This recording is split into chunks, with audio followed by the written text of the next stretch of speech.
Magandang tanghali po sa lahat. Luzon, Visayas, Mindanao, kung saan kayong dako ng mundo po tayo nagbabalik dito sa aking munting channel.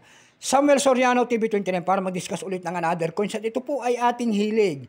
Pangungulikta ho ng barya. Kaya ho tayo nandito nagsiseling ng kanilang mga halaga. Ayan po.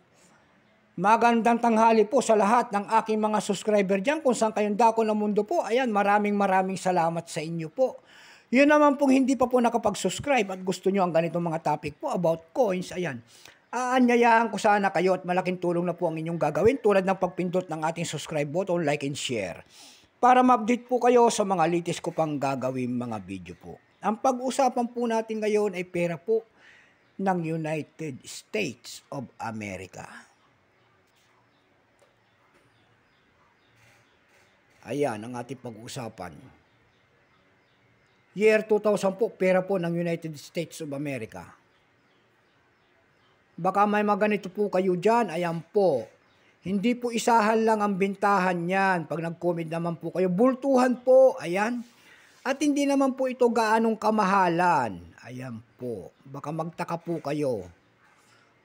Bultuhan po akong bumili ng mga word coins. Ayan, may paparating ho tayong deliver, ayan. Mga word coins din po yun. Bultuhan nga lang ang bintahan. Bago tayo magsimula sa ating talakayang, kilalanin mo muna natin siya. Ayan po. Issue po United States. Period, Federal Republic, 1776, up to date po. Type, circulating commemorative coins. Years 2000. Value nito, $1/4. Currency, dollar, 1785, up to date po. Composition po nito ay copper, nickel, glad copper. May bigat po itong 5.67 grams. May haba po naman itong 24.26 mm. May kapal po naman itong 1.75 mm. Hugis po siyempre bilog. Orientation niya, middle alignment. Number M-160. Reference number KM-360. Ito pong year 2000 ng United States, tatlo pong variety ang ginawa. Ayan po. Meron ditong year 2000. Philadelphia means 66%. Mayroon ditong year 2000 proof, San Francisco proof, 6%.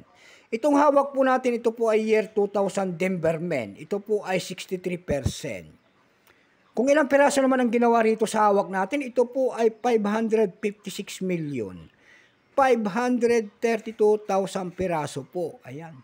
May price na po ito doon sa ating numista.com kung tawagin ng ating mga kolektor. Yung kanyang very fine is 24, extra fine 27, almost ang circulated 27. Ang circulated nito ay nagkakalaga po ng 47 pesos. Dako naman tayo sa kanyang price. Doon sa numista, nakita ko tayo nagbebenta doon ng $5. Dako naman tayo sa eb.com. Sa eb.com, nakakita ko tayo nagbebenta doon ng $27. Nasundan ito ng 110 pesos and then 115 pesos. Dumako naman tayo sa Carousel PH. Ayan. Sa Carousel PH, nakakita ko tayo nagbebenta doon ng 750 pesos. Nasundan po ito ng 200 pesos. Ayan lamang po ang aking may babahaging kanyang presyo. So hanggang dito na lamang po Luzon, Visayas, Mindanao. Kung saan kayong dako na mundo po, KFC po sa lahat. God bless.